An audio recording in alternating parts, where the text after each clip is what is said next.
Because like I said, I've got recordings of this stuff for 2 years. So you won't be heard.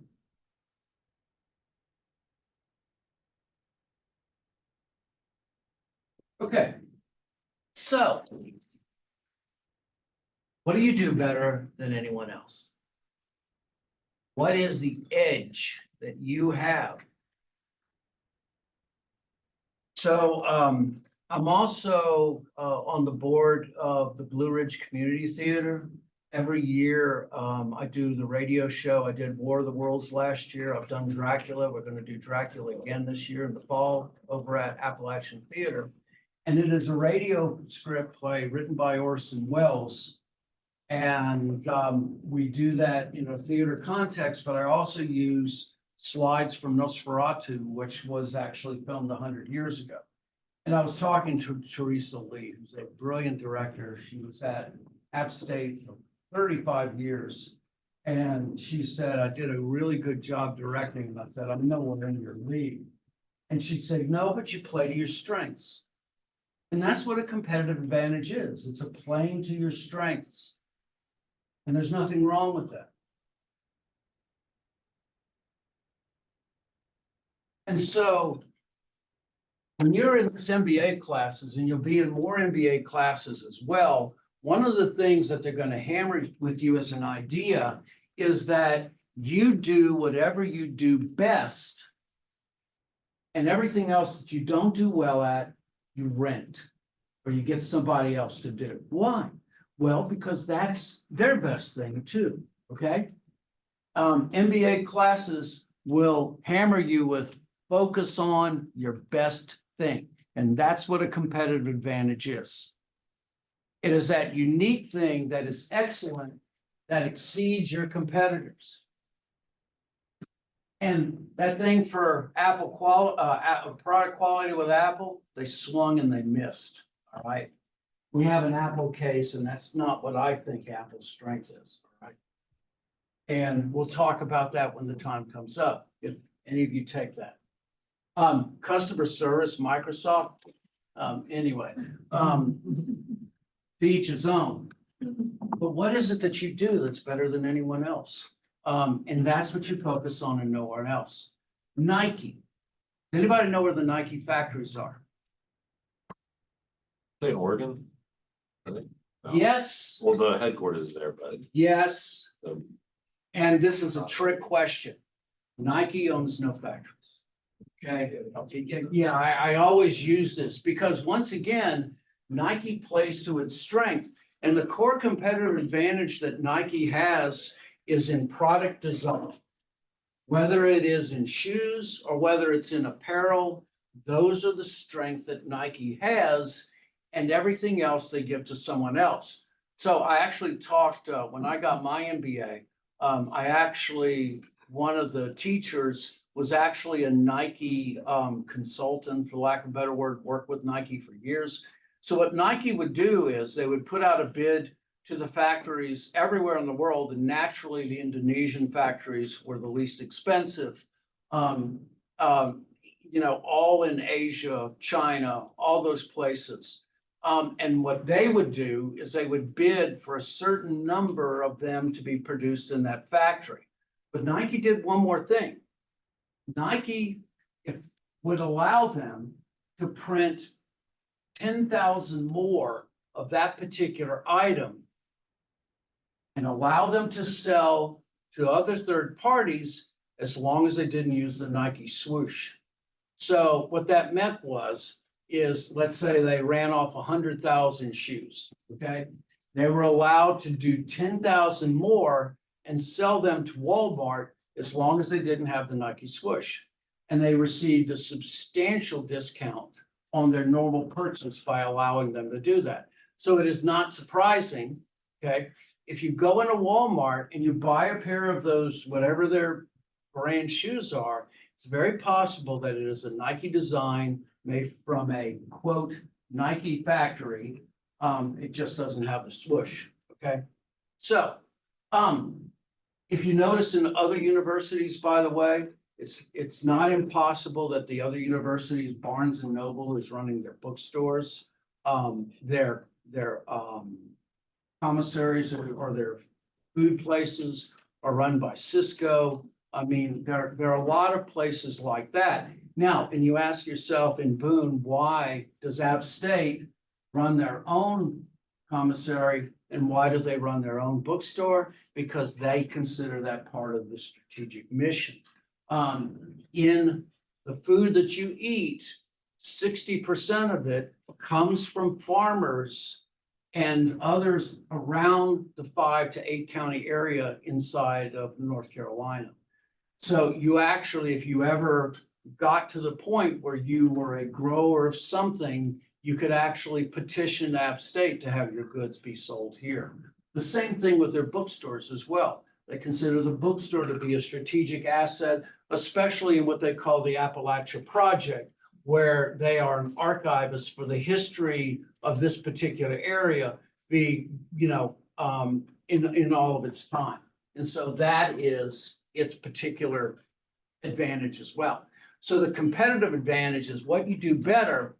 A strategic competitive advantage is that particular thing that cannot be copied. That's what a strategic competitive advantage is a competitive advantage that cannot be overcome simply through process or money. I would argue Starbucks, for those who love Starbucks, falls into that same venue, especially individuals who are willing to wait 15 minutes for a cup of coffee, and that drives me ballistic, okay? Somewhere along the line, McDonald's becomes very appealing, okay? So anyway, developing competitive advantages. Yes, I have a question. Sure. About the Nike case. yeah, I'm sorry, but I cannot imagine the competitive advantage in Nike case that they allow they are outsourcing to sell shoes to everybody. right. I feel like they are creating. Yeah, it sounds like it. It does. It does in a way. And this is where the brand image of Nike is so powerful and so strong. They feel like they can create their own competition and still not going to hurt them. Okay. So they have the license just for 10,000 of those. And really all that those factories can do is in essence, dump them. In other words, they can't build a long-term relationship with an organization like Walmart. Well, they could for like small things, but realize the industry that Nike works in, the industry that the factory works in are two different industries. They may be complementary.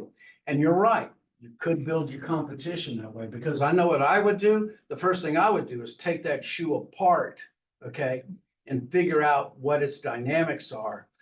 But this is where the brand image and brand equity comes in. The power of the brand is so strong that it can resist competition even when it builds it itself. Anybody heard of the name ASUS? ASUS. Yes. Okay, so what's ASUS? What do they do? What does ASUS do? Uniparts, right? Make shitty motherboards. Now, okay, when I was in the 80s, okay, in the 80s, when I was coming in, when we were building computer systems, ASUS motherboards were bulletproof. Sad to say is when they became their own brand name, that's when everything starts to slide. And eventually it does, especially when you're going from building 100,000 to millions and millions. You have that Six Sigma problem that stretches in because even 4 errors in a million means that if you're building 20 million boards, you've let 100 out there that are going to be defective. Okay. Failure probably more likely is in the burn. So I used to be an IT guy and I built machines. What failure happens is there needs to be a 200-hour burn-in, and they don't do burn-ins anymore, which we used to do, because 90%, 95% of your problems will show up in the burn-in. And the ASUS would say, well, it's, human error. I'm with you, okay? They said to me. Yeah. But that's an example of a brand name that became so strong that it actually levitated itself. The Lenovo's, I'm a Lenovo fan. They used to be IBM ThinkPads, were laptops. And Lenovo, they transferred the technology to Lenovo in 2001. And they started building all of the ThinkPads, and by 2007, IBM was willing to ditch. And the Lenovo brand at that time became powerful enough so that they can be their own brand. Okay? Competitive advantages are tricky and they can fall apart overnight. Because it's all tied so much to the brand equity. The question. So, how do you make these decisions? Okay. The marketing strategy will describe how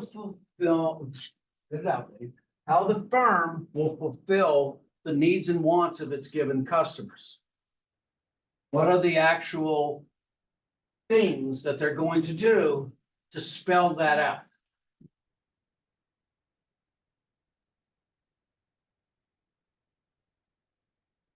Marketing programs consist of two elements, okay? Now we're talking about programs and not plans. So we're talking about the minutia, the details that are inside the marketing plan itself. And so there's two things that it requires. One of them is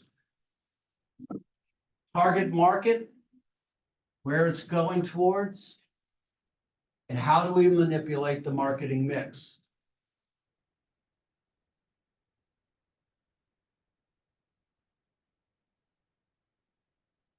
So we all know the 4 Ps, and I won't linger there too long. Just basically the 4 Ps. But to me, the more important thing to talk about is this is the nuts and bolts. This is the sausage making that goes on in marketing. It is how we segment and target that ultimately builds our success.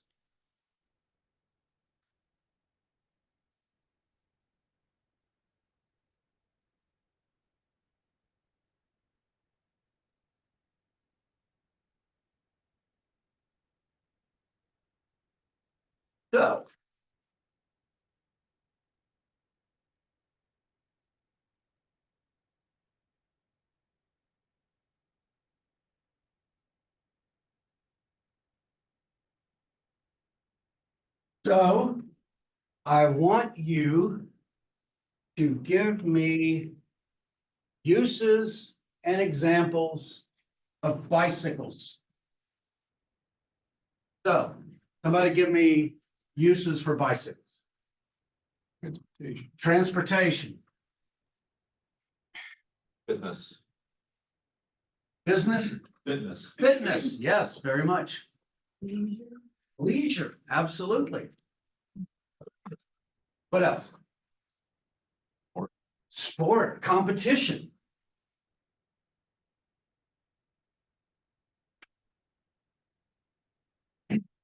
What else?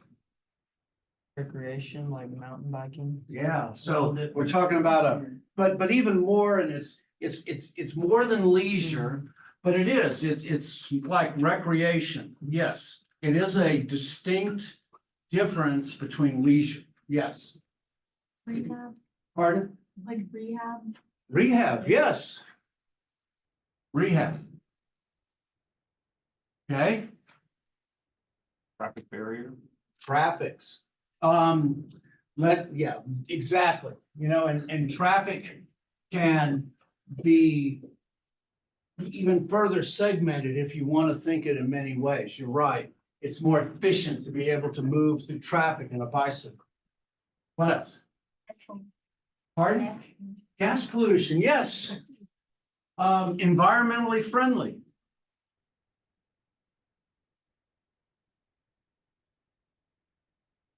I'm gonna throw in here kids, okay? Because kids, bicycles, another thing, okay? It's cheaper. Pardon? It's cheaper. Inexpensive, yes. All right, so we're gonna just stop there. And if we look at this list, other than kids and sport or competition, perhaps recreation, you could actually argue that the very same bike, given the marketing message, could be used for all of those things, okay? Very possible, okay? So, one of the things after I had hip rehab, I had a hip replacement, was I bought a bicycle too. And so, you know, I ride it when I can, usually I'm riding inside, but it's the same thing. And so this is a classic example of what marketing segmentation is. Marketing segmentation is dividing the marketplace into smaller homogeneous groups that we use two words, mutually exclusive. Bless you. And collectively exhaustive.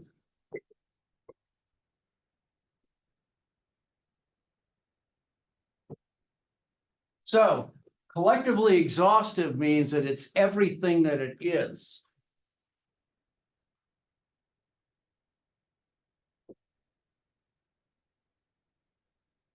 Mutually exclusive means it's nothing it isn't. And this is the kind of stuff that they go through when they're coming up with definitions, okay? Good definitions are collectively exhaustive and mutually exclusive. So this is exactly what market segmentation is.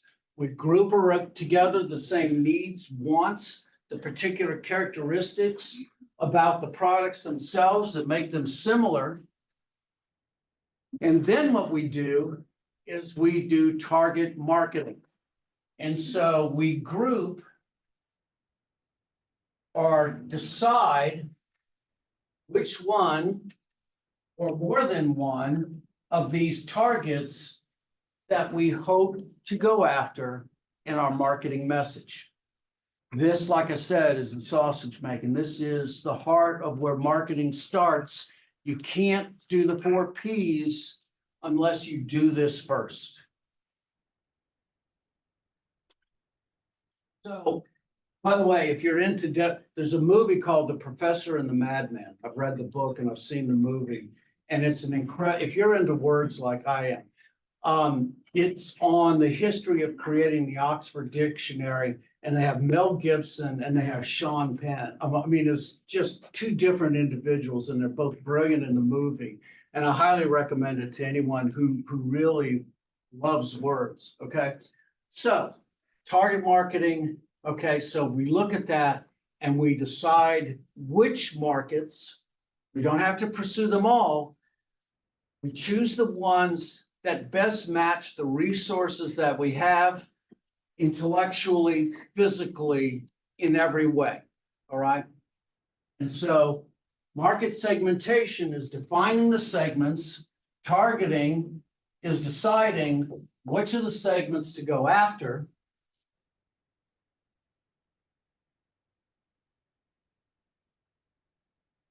And then finally, branding and positioning is the third process. So it goes segmentation,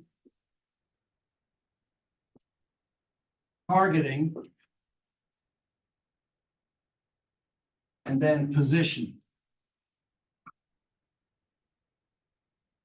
Okay, segmentation, targeting, and positioning. That's the process. And positioning is establishing a mental image or a position in the product offering. And here's the key phrase: relative to competing offerings in the minds of target buyers. Why?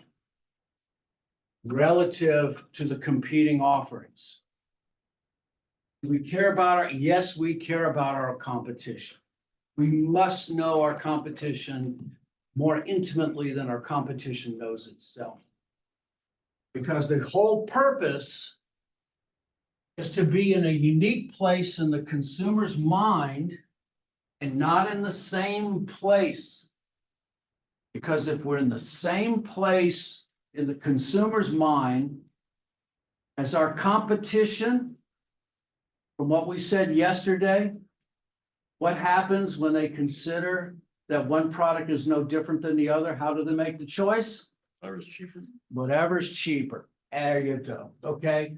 So this is why These three things have to do important to go together. Because the goal of what successful marketing is creating this different place to differentiate the firm's product from those of their competitors to make their offerings stand out. Walmart doesn't want to be like Target. They would destroy themselves if they did. Target says, thanks, buddy. I don't want to be like you either. And each one of them has unique and distinct marketing positions, even though they sell maybe 90% of the same goods. But they have a different place in the consumer's mind. And they solidify that, they confirm that and firm it up by establishing a unique branding which identifies a unique place in the mind of the consumer.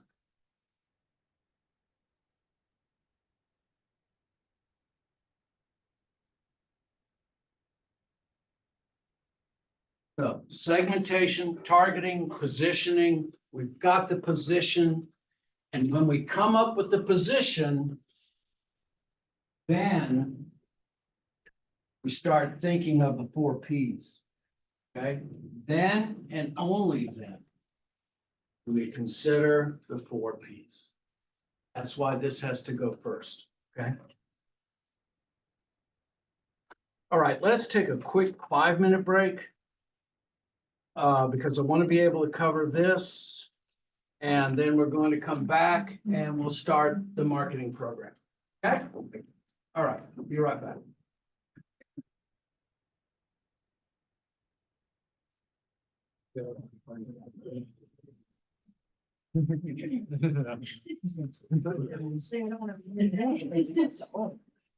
But then what's wrong? No, I was trying to. Oh, you left. Like, dang, you did so quick. I'm out of here. Okay.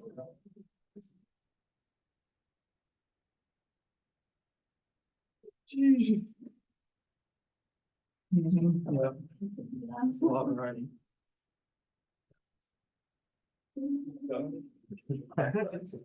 Staying right.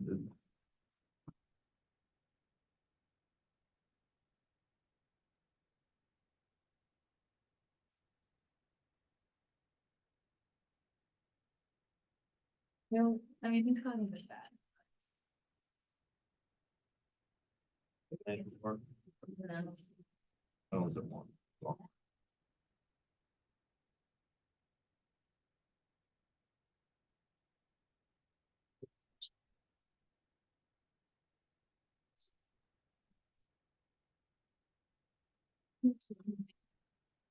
I'm free right Like that's so much like. If I could just sign up. Really dropping 155. Yeah, that's.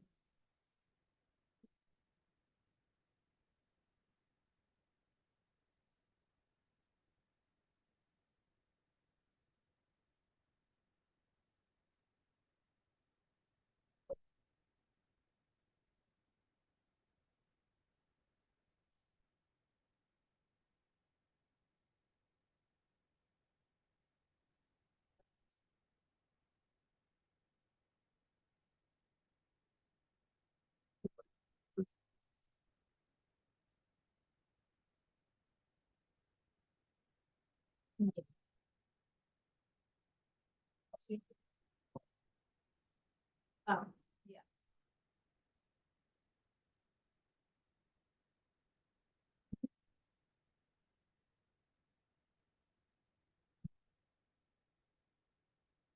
What is like? Russian? Okay.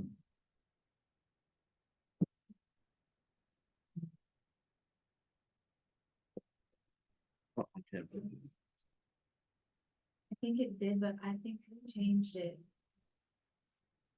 They changed it during, I think when they changed it from 5 to 7, they changed that too. Yeah. I never drove since. Where do you compare this? Did you have that decision?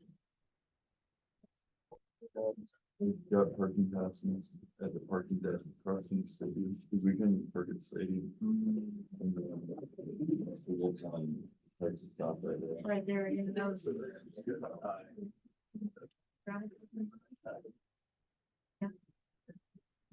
I never go to kids if they find them. That was. I feel like that should be a sticker. It's giving like when kids are just. Parking. I saw I found out that the Grace Church took $100 per car. We're the church right next to there. Not bad deal. I don't know how it is during like normal classes, but. Oh, I think. It's chef wallpaper. 100 for the summer. You guys heard the world for like a year? Mine's. Mine is. Yeah, it's for the whole thing. Yes. Nah, I have. What was the word? Look at outstanding, Hi. Yeah. the outstanding people and I'm standing inside. Yeah, have a good class, guys. Thank you.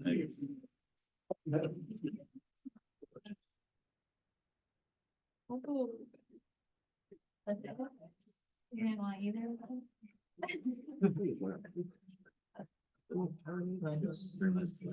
That was the brand. Their party.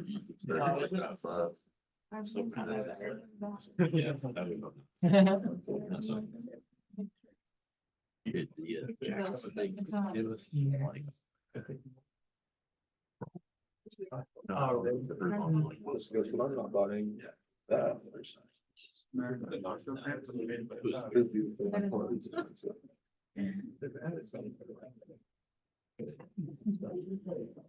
No, It's one, it's kind of like art. The top. You never go out of your way to But- get what you have. I mean, I used yeah. Get Arby's. That's mine. But yeah, only go. Yeah, you used to make curly cheese. Yeah. How? The best favorite cat. It's actually in Stonewall last summer. They had the world's largest Arby's. Oh. Right on the center. Oh, we have a double decker Wendy's. Talk like that too. Go back to them. Yeah, go up top. It's not really cool because they like, even like, I feel like 10 years ago, it was just all memorabilia. Yeah, it's just like. They always take it all down. Yeah. I don't mind. Did it go down? They can see the sound like. I want to see that. Like their brand. Oh, it is. Oh my god. We used to have a giant. It's big. Like. I've been there like 3 times. No one's ever. There's no bag for it in New York. It's hard. Arby's is so good. It is. But I never go on my way to get Arby's. Can you do a popcorn? I mean, I'll get like I'm there. I'll say. Yeah, Maybe track. before I- Oh, yeah. I love it. Oh, was I coming back? Yeah.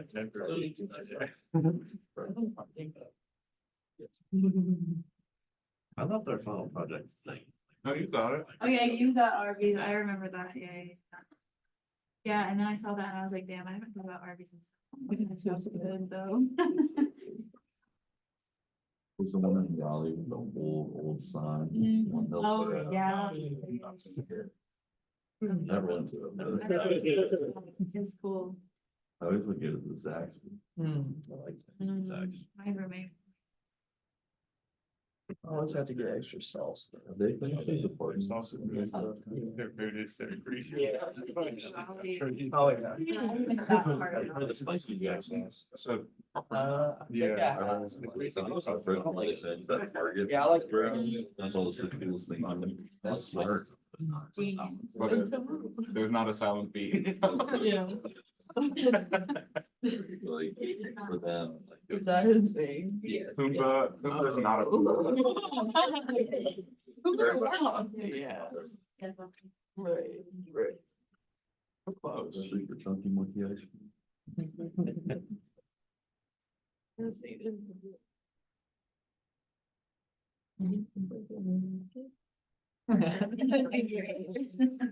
I didn't say that. I didn't even after my freshman year. got rid of last 2 weeks, he had that far. And he broke both legs, dislocated. That's it. Like he came back, he had a boot on both feet, he was in a sling. I definitely don't. There's only one. Felt bad for the guy, Yeah, I feel that. But- But. from a school perspective. It was not. No wheelchair or something. No, by the time he got back, he was on crutches. Oh, like the. Race. Well, I mean, like he was in like. Yeah. Just I was like, oh, Now. Oh. Is it like a multi-event? No, it's Freshman. the 2 mile race with. He was right. Oh, that's what those. They were safer. I know exactly. Enjoy. So I did some like water jump practice.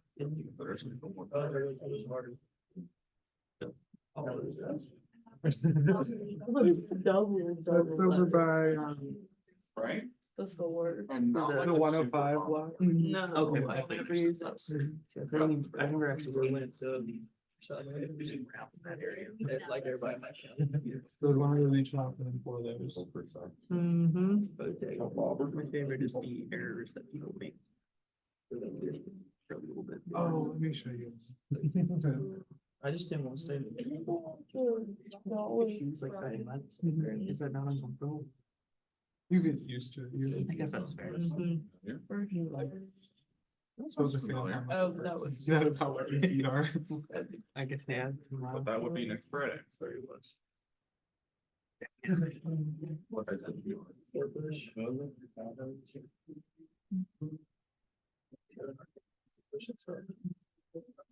You never know. It's okay.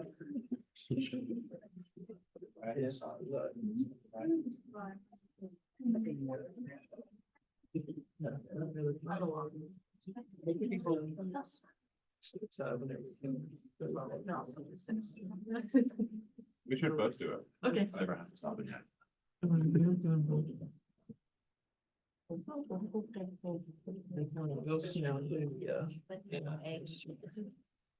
Every time I stop there.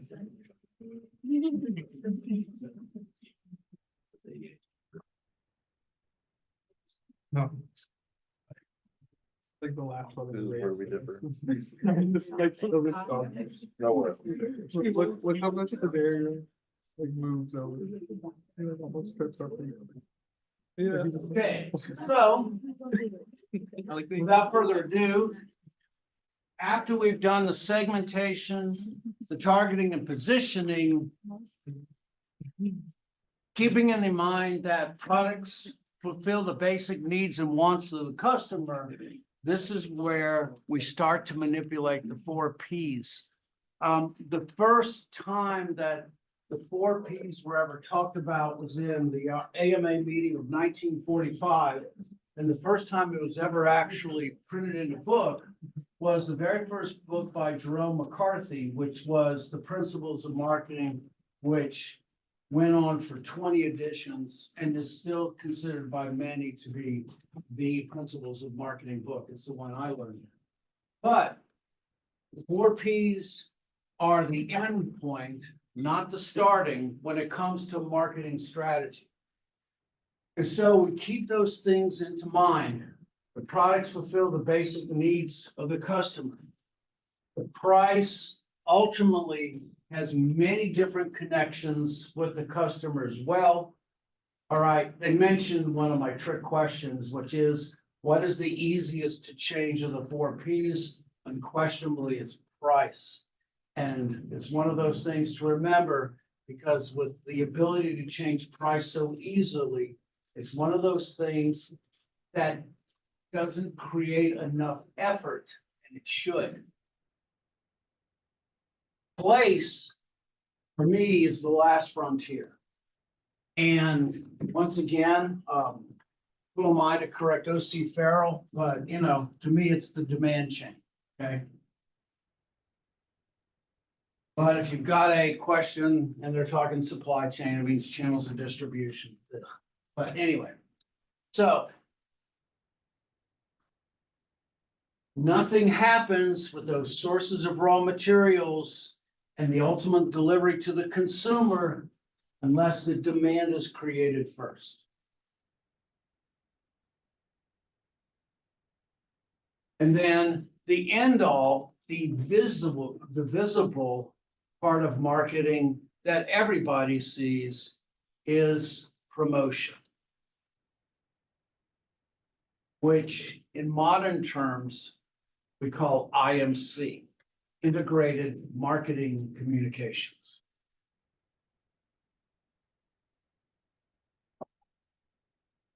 And it's called integrated marketing communication because it is the concentrated use of force.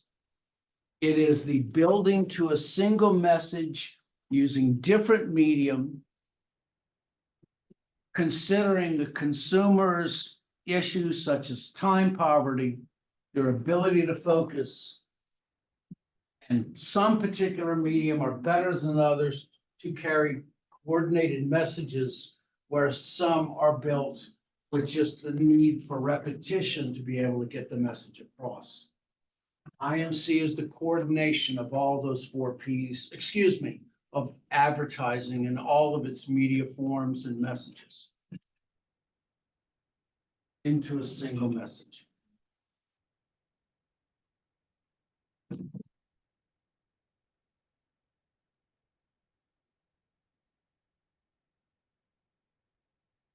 We won't worry about implementation and control. Just don't know this one definition, that implementation is the execution of the marketing strategy.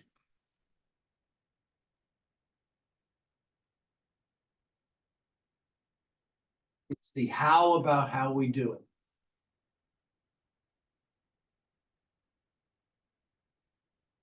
And this is where we build goals and objectives. And we'll talk about those later when we talk about strategy. But the difference between a strategy and an objective is that strategies tend to be broad in their scope and objectives tend to be specific, time-based, and measurable, so that you know whether or not you've achieved success or failure.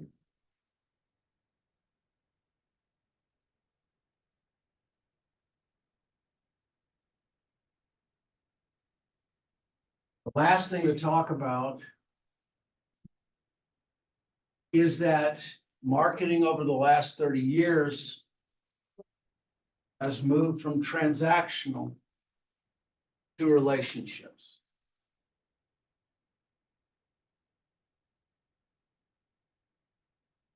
It means also we need to spend more time understanding the consumer in the process. And this is where we start to see what are called touch points. And that is every interaction that a consumer makes with a business, and that takes some very good record taking.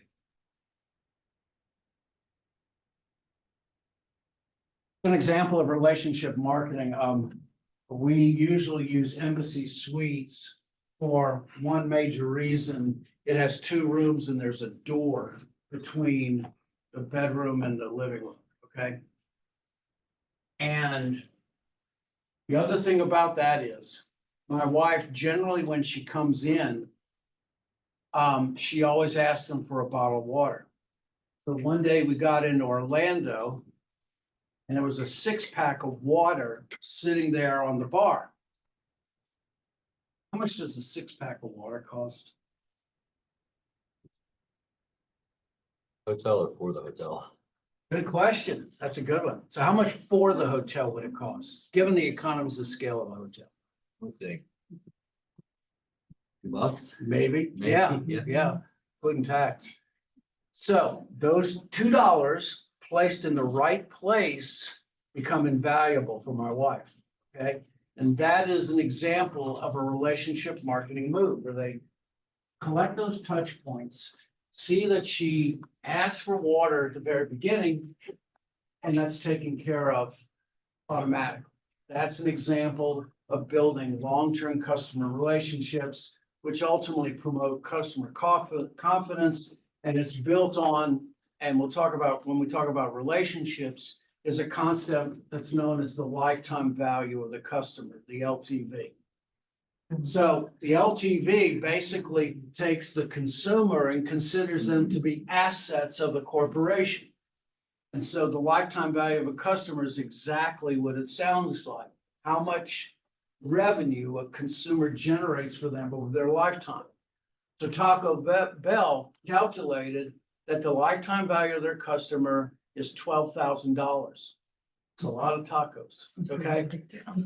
Yeah. Yeah. But for Taco Bell customers, what they create, yeah, why not? I'm a Taco Bell person too, not every day, but yeah, I'm the same way. For those people who like Taco Bell, it's just invaluable. Long-term relationships is how we lessen that leaky bucket that leaks customers out. We squeeze that by maintaining and doing those things that our consumers consider valuable. Okay, so the last thing I'm just gonna particularly say is the one thing that we have to embrace is the concept of change. So Jack Sheff, I was actually looking it up. Jack Sheff in 92 in his article on relationship marketing basically says that marketing must embrace change.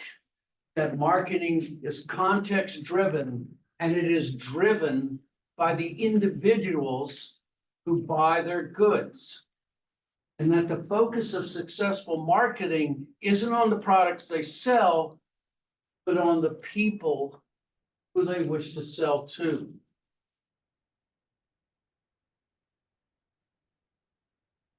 It is the people inside your organizations that fulfill the needs and wants of other people that drive the long-term success of your organizations.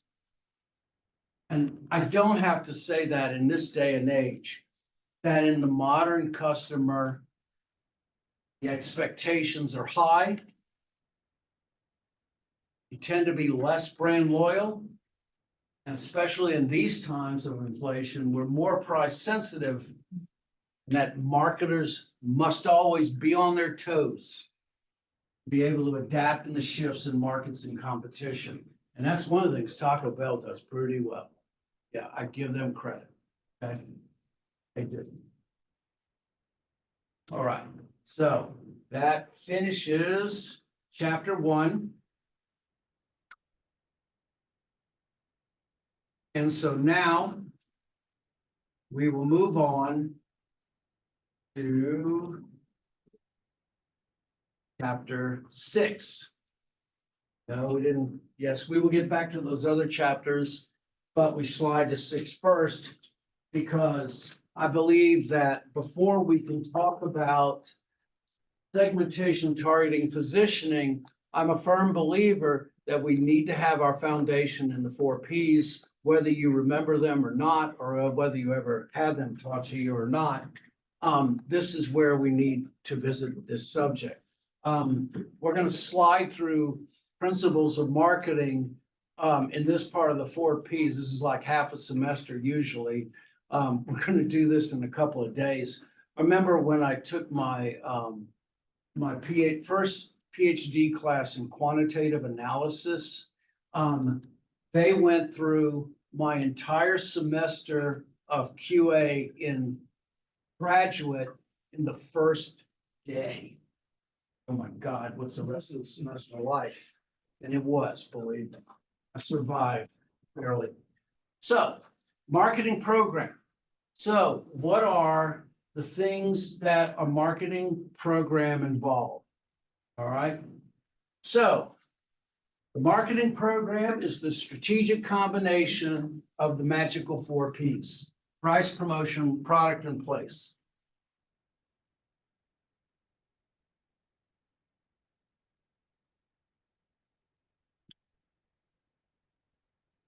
And having said that, product receives great emphasis because it is the wish fulfilling part that fulfills the consumer's needs and wants.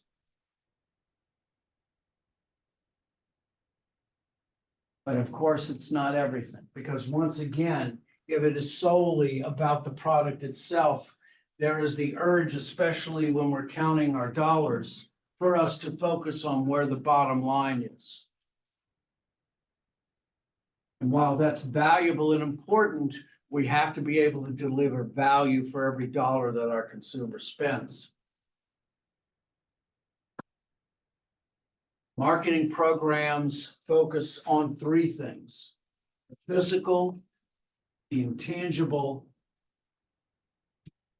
and the perceptual or the symbolic of those things that satisfy our needs and wants.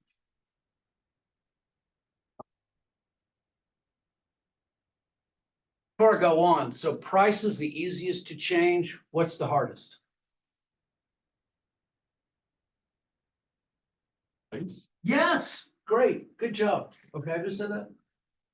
Good job, because place, if you think about it, place requires cooperation from interdependent organizations that have their own independent mission statement and reasons for existence. It requires cooperation. You have to be able to understand power and conflict and relationships in order to succeed. And it is like moving icebergs around. It's just impossible or difficult to change direction.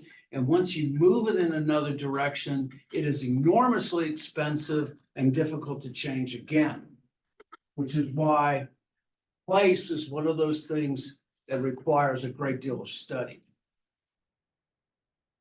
So the marketing program, our first stop is the concept of product.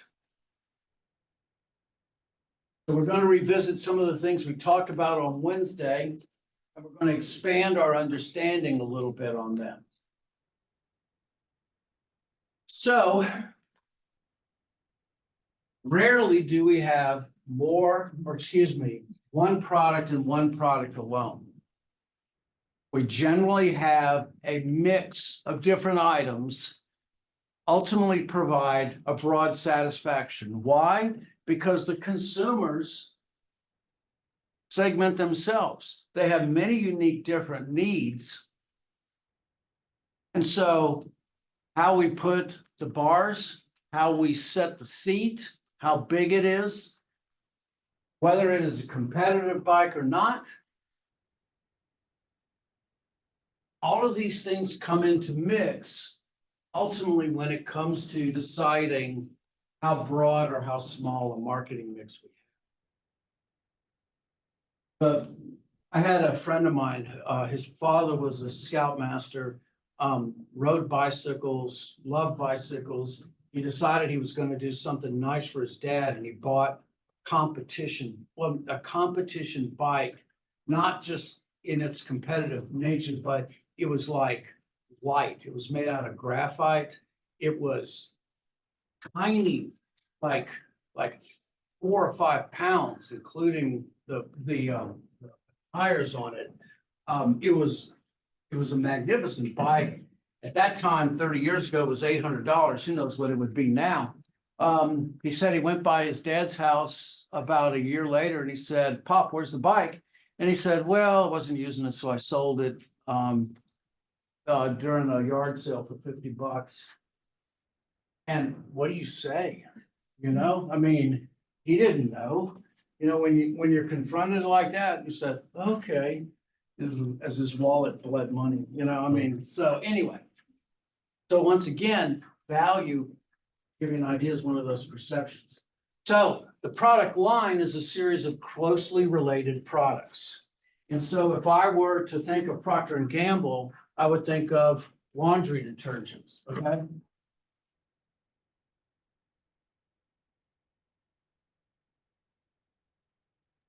Anybody want to guess how many laundry detergents Procter & Gamble has? 50. That's not a bad guess. It's on the high side. You're right, 11. 11. I mean, yeah, you didn't say 5, okay? Yeah, 11 different how many different ways can you wash clothes? Okay, yeah. But they've got Tide, Cheer, Gain, so many others. They used to have one called Oxidol, okay? Oxidol, believe it or not, The word soap opera, which is like daytime stories, comes from Oxidol. Because from the 1950s to 1970s, Oxidol sponsored every daytime soap opera from 1955 to 1972. Every one, okay? But they sold Oxidol in 1985 because Gain had come up, and now Oxidol, you can still buy it. It's laundry detergent, but yeah. How many different ways can you do it? Answer is plenty. The product mix is the different product lines that you might have. So you would have laundry detergent, you have dishwashing, you can have other things as well that don't have to do with just these. I mean, so many other different things, toothpaste, all of these, you know, are what are considered there, okay? And then the total mix, excuse me, I said the total mix, but the variety, the number of product lines are the whole wide scale. So why are they this many things? And there are multiple reasons why. One of them is economies of scale. Quite simply, if you're in the manufacturing process, many of you know something of manufacturing, especially the supply chain folks. You know, the most efficient way to run a factory is 24/7. Okay? 24/7. And so that's the benefits of a product portfolio is first is that you keep the factories running again and again. Another is the package or product uniformity. So there are two ways that we go about choosing products. One is what's known as the peripheral route, and the other is known as the central route, okay? The peripheral route are those things that have a great certain amount of risk, excuse me, the central route is those goods that have a great amount of risk, that require significant thought and are more complex and require the process of thinking things through. The peripheral route are those particular items that have very little risk, that are not considered shopping goods, that are bought with very little thought and generally are bought in moments of impulse. And so these are the items that have to do with shape and color. We choose these things because of the peripheral natures that they have. They are the right color. In that glorious area on the way out of the store where the impulse items are, they're called that for a reason. And I was looking at the candy aisle and I saw something orange. What might it be? Yeah, it's the first thing that comes in our mind. We're cued by that particular thought. Orange equals Reese's. If it's a Snickers bar, it tends to be a dark brown. York peppermint patty, it's a blue, all right? We know these things by their shapes and their colors, and it makes it easier for us actually not to process, but to process not at all. That's the whole point about sizes and shapes and making them distinctive. The Coke bottle hasn't changed in terms of its form in over 100 years. Coke was first bottled in the 1890s. Coke came out originally with the 6.5 ounce bottle. The 6.5 ounce bottle, by the way, that originally had sugar. By the way, you know the reason why they're called Coca-Colas? Yeah, everybody does, don't they? Because they originally had cocaine in them, all right? They actually have the non-active part of the coca plant still in them, all right? But you can't drink any Cokes and get a buzz anymore. But you used to be able to, not in my age, I'm not that old, okay? But anyway, interesting thing, Cokes always came out in the 6.5 ounce bottles until this upstart from North Carolina called RC Cola came along and started making them in 12 ounce bottles and started outselling Coke. And they said, well, we got to change to the 12 ounce. Once again, they know a good idea when they steal one.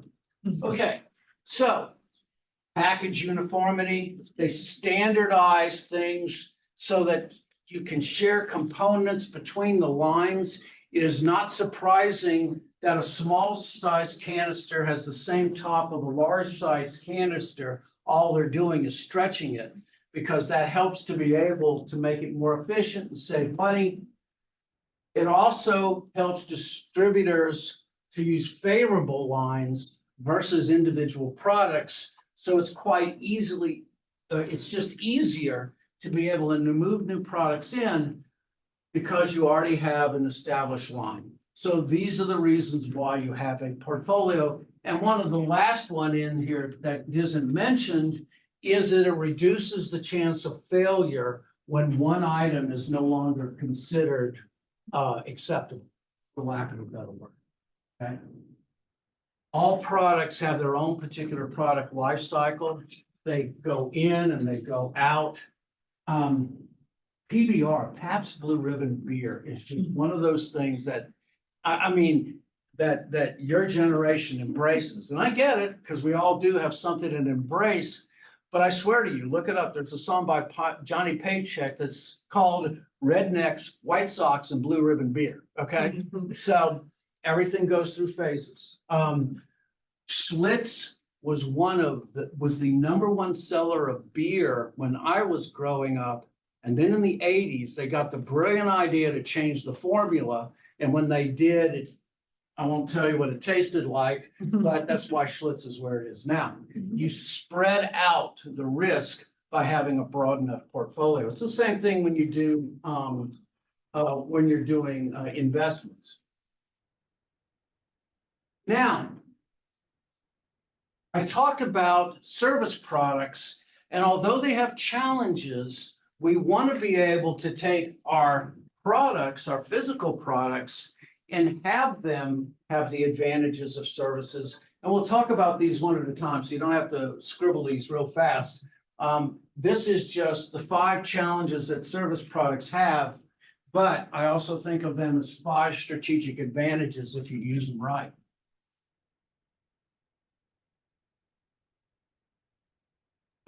So the first thing about service products is it's intangible. Intangibility means that it is very difficult to evaluate quality. The evaluation of quality requires each individual to determine in their own mind whether that good is valuable or not.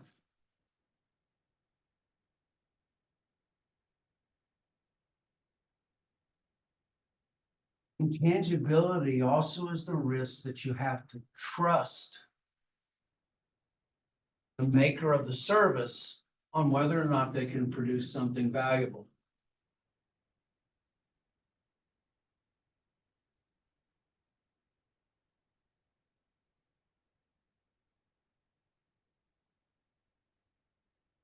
Because it is a service, prices can be difficult to set and to justify, especially when you're talking about complex things that require unique specialized skills.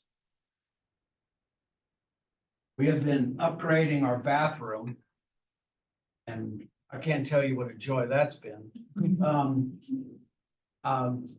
One of them is, and I mean this not in a bad way, my wife has very specific things or expectations that she has. And it's good for her. I mean, we all should. I tend to give in too easy, so I should. Right? But I let her do the arguing. She did much better than I did. How do you set and justify those prices? When you go in and you have a repair on an automobile, I mean, how do you set the price for something like that? The intangibility, because of the very nature, it demands, in order to succeed, some confirmation of the risk that you're not making a bad mistake. This is where the rise of influencers have come. And we'll talk about influencers tomorrow when we talk about promotion. The rise of influencers have allowed especially services to be able to not only survive and excel because the trust that we put in the influencers themselves, unless the influencers are shills, and then we give them very little, threat, okay? You can't possess a service. You can only experience a service. It does not have any storage value. You can't put it on a shelf and use it later. Now, digital is transforming some service industries, especially an example would be like tax services.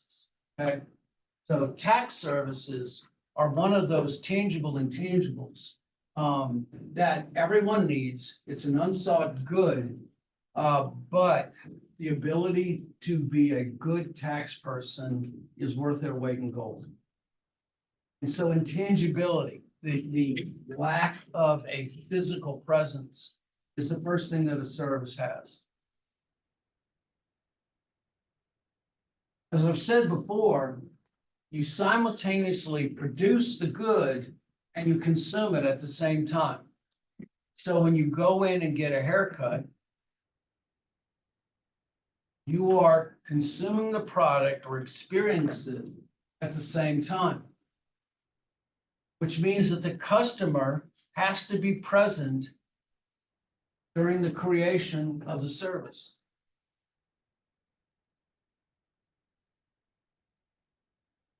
It also means that other customers can impact the experience as well. So has anybody been to Dave's Bridal or watched a potential bride try it on? So you've been. Did you go by yourself? I'm sorry, yeah. Hey, Yeah. did you go by yourself? No, my cousin was trying on wedding dresses. Okay, was it more than just you? Oh, yeah, How many? Just curious. 5 people. 5 people. Mhm. Dave's Bridal? Yeah. Have some champagne? No. Oh, really? They didn't offer it? No. Really? Mhm. They're slipping. Thank you. So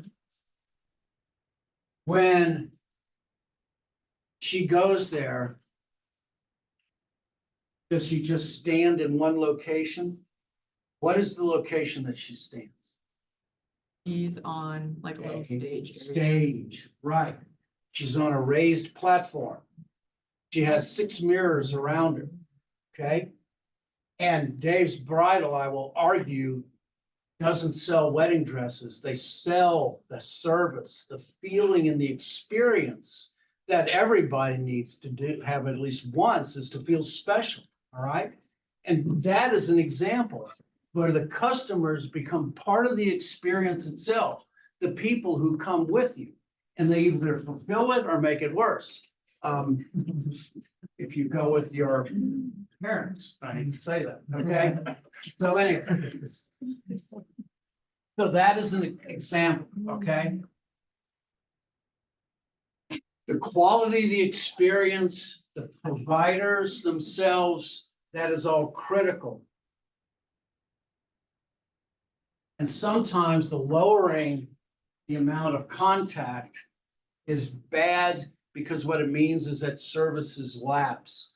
Those things that you deliver to you a particular service, you will be constantly reminded. And if you go, I go to Christian Company, Tommy Light does my hair, great guy. He's on the board with me. The first thing they ask me is, when do you want your next appointment? Because they need to have that constant contact.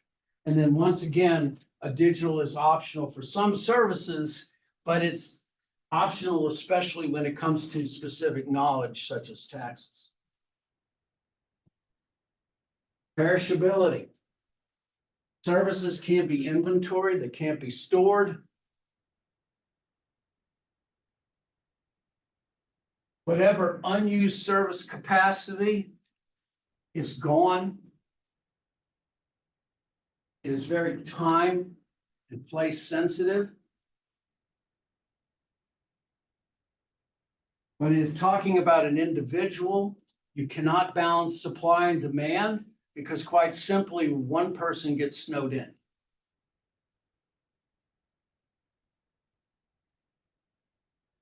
And then finally, facilities and equipment sit idle when demand is low. This is why you have special days, dollar days, on those times that it is idle. So there's a car wash near where my son lives, and I drove down to see him in Hattiesburg. And one of the things, I always have to wash my car on the way down there because once I hit 10,000 bugs and pollen, my car doesn't look like it used to. But I went there, I got there on a Tuesday and they had their $30 package at $10. How can they make money at $10? Because quite simple, they cannot allow their equipment to be idle when the demand is low. And so those are the reasons why you have discounts on special days, because you need to find some way of making that equipment balance itself out. So does anybody go to, oh gosh, what's the name of the yogurt place, the Frog, Sweet Frog on Wednesdays? You're missing something, okay? Sweet Frog is flat fees, okay? So you can pile that thing up to the ceiling and it's still only $7, okay? So that's where me and my daughter, you'll find us there tonight at 7 o'clock or 7:30. Because after, my girls and I, we go to Panera on a Wednesday night. My wife's usually working on research. Then we go to the Frog and then we have that, and that's how we do it. That's how we balance those things, okay? Because although they're doing a service, they really do, excuse me, even though they're delivering a product, it's more of a service, okay? This is an example, by the way, of transforming a product into a service. Finally, they are unique, they're heterogeneous.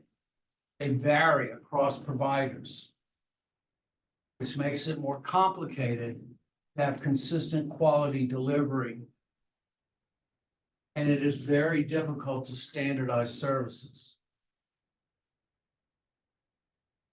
Those things that are non-standard can dramatically increase the overall cost. I go in, I get a haircut. My daughter goes in, she gets more, okay? Each product is unique and individual, and because each product is unique and individual, the money that is charged is substantially different. And yet, with all of its weaknesses, it is the experiences and the services that we really desire because we don't want our products to be like any others. This is why we do things like special deliveries. This is why Walmart is working to be able to deliver within 4 hours. This is why Walmart does buy online, pick up in store, and give you substantial discounts. And you do. Heterogeneity, the uniqueness is one of the things that marketers hopefully wish to augment. So we also hope to develop relationships, as I talked about before, because repeat business is not only critical, it is necessary to survive.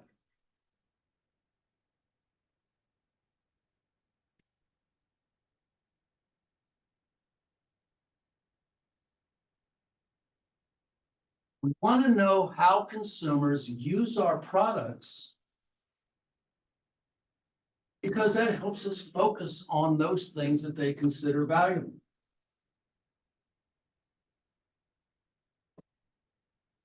And sometimes we get surprised when our products are being used for something different. But we embrace it.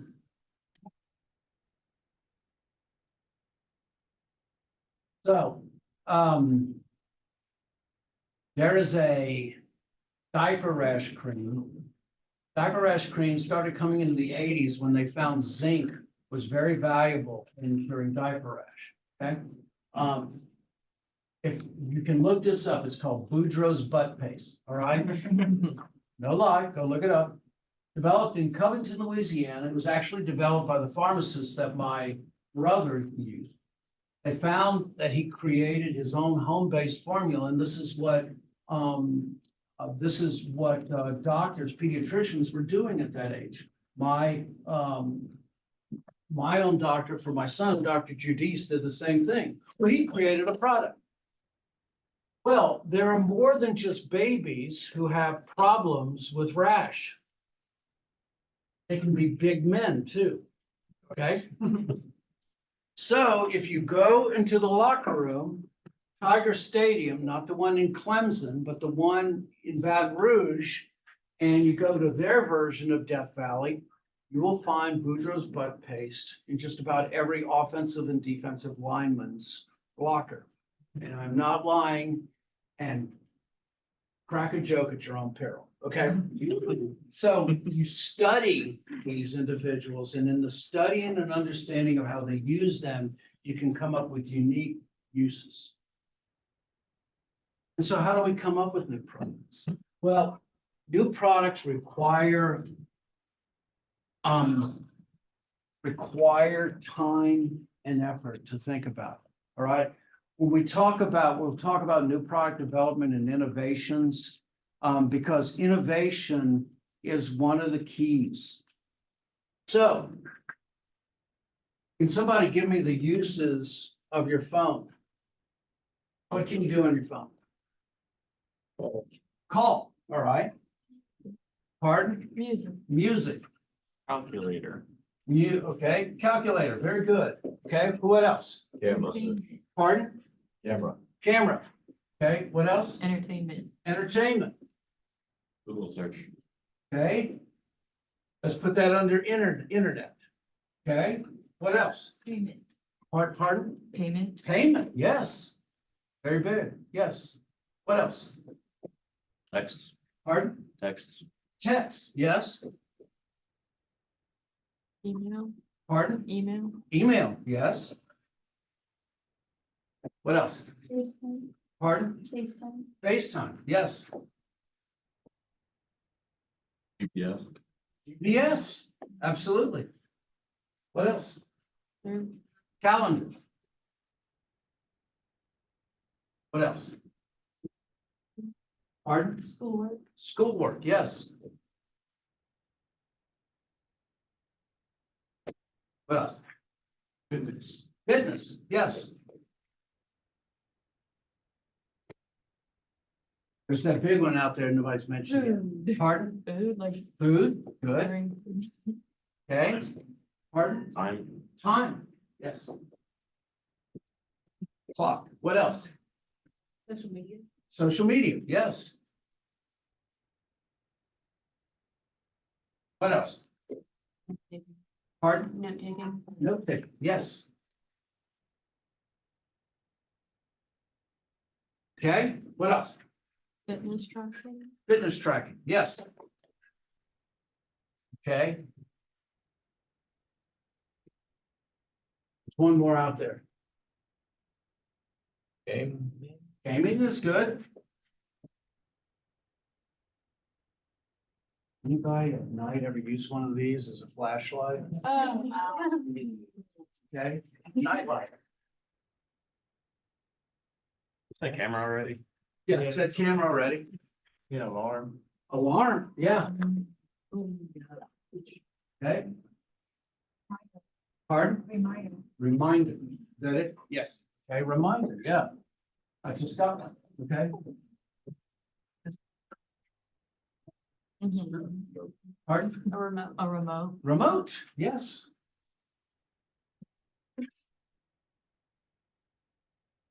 Okay, I'm gonna cap all these, but just to realize, think about it. How many individual utensils or items that before the smartphone came along that were done in separate things? Okay, it doesn't take much to think about where the smartphone has evolved from, okay?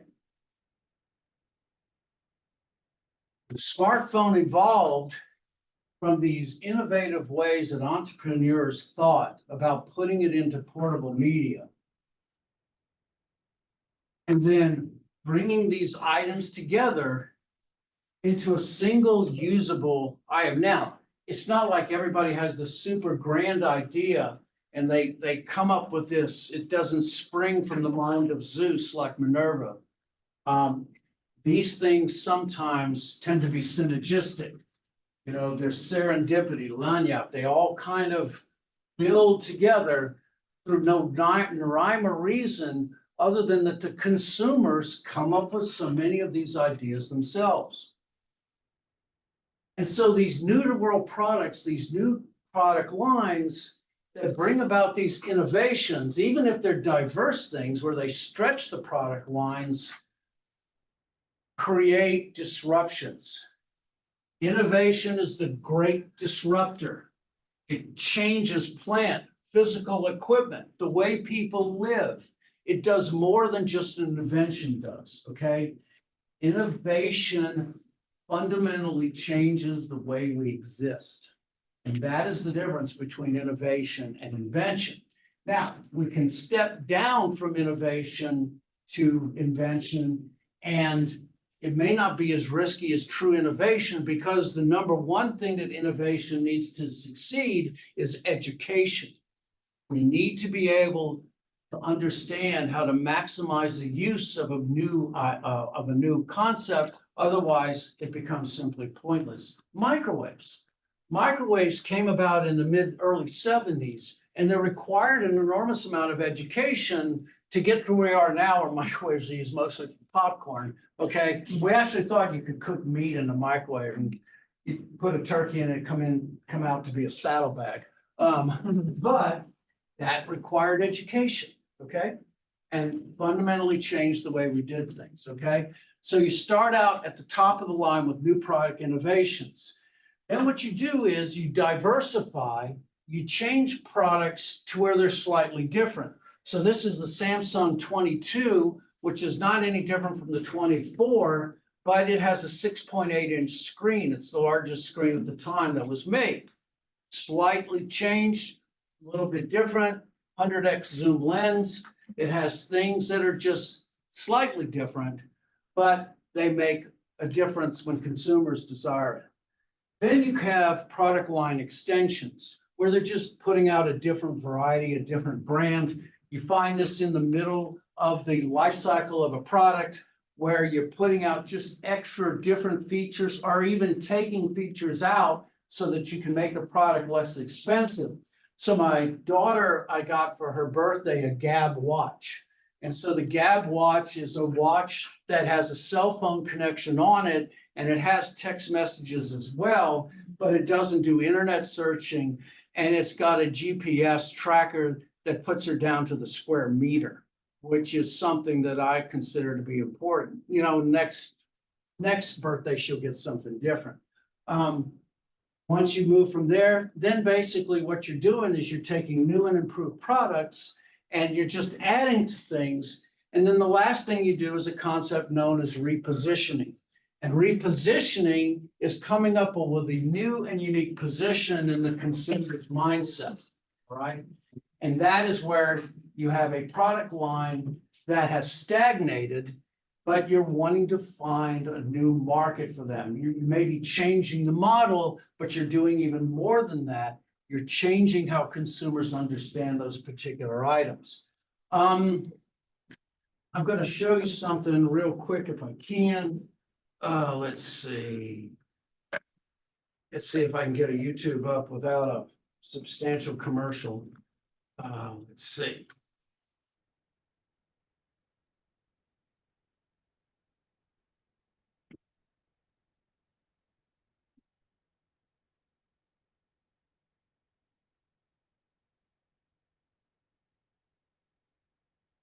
Let's see.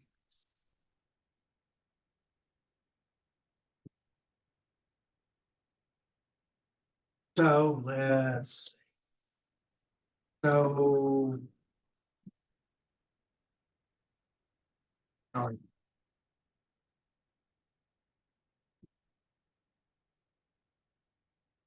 Come on. Number one, please, thank you. Okay. And where are you, Arnold?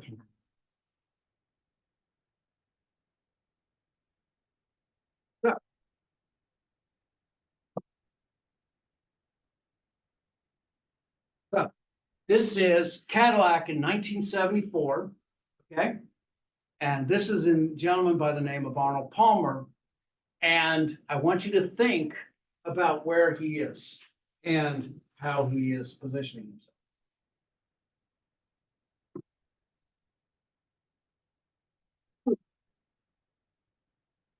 Fortunately, tennis isn't my best game. But this, I do know something about. Getting around the country in comfort and style, for me, that has to be a Cadillac. You know, I really like what they've done to this Eldorado for 1974. The new instrument panel, for one thing. I like the way it looks and the way it organizes things. But for me, the real pleasure in this car is in the driving. The engine advancements give you finer performance from start to stop. I like the traction and stability of front-wheel drive. I don't know how they do it year after year. But for me, Cadillac is America's #1 luxury car. If you agree with me that second best isn't good enough, why not go see your authorized Cadillac dealer? Life is too short to put it off for long. Now, think of that in your mind where it is. It's a Cadillac, it's Sleep 6. It's country club, white bread, kind of gives you an idea. The Cadillac was synonymous with engineering. Cadillac actually was where the Dodge brothers first were to create one of their first automobiles. And yet Cadillac as an engineering design slid to where it became luxury. Back in those days, GM had the 4 brand models that you would move up through into success. You'd start with Chevrolet, you move to Pontiac, you'd go to Buick, and when you really made it, you made it to Cadillac. Well, the problem was that engineering started becoming second best, and Cadillac or GM started to do what they called their unibody construction, which isn't bad, but what they were doing is they were using the same bodies for the Chevy Novas that they were using for the Cadillac Cimarrons, and everybody could see it. So finally, Cadillac had to come to a different place. Where are they going to be? So they got some young engineers in, they rethought the whole model of Cadillac, and in 2004, they relaunched it. And let's see if I can get it right this time.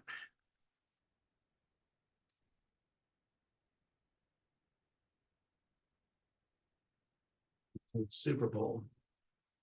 Okay, so this is it. Okay, here it is. This is the long commercial. So think about this as a transition, all right? And that's what this is supposed to sell, the repositioning of Cadillac as a brand. So look at where they start and look at where they end. This is the all-electric Nissan Ariya. Oh, get out.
We've seen it coming.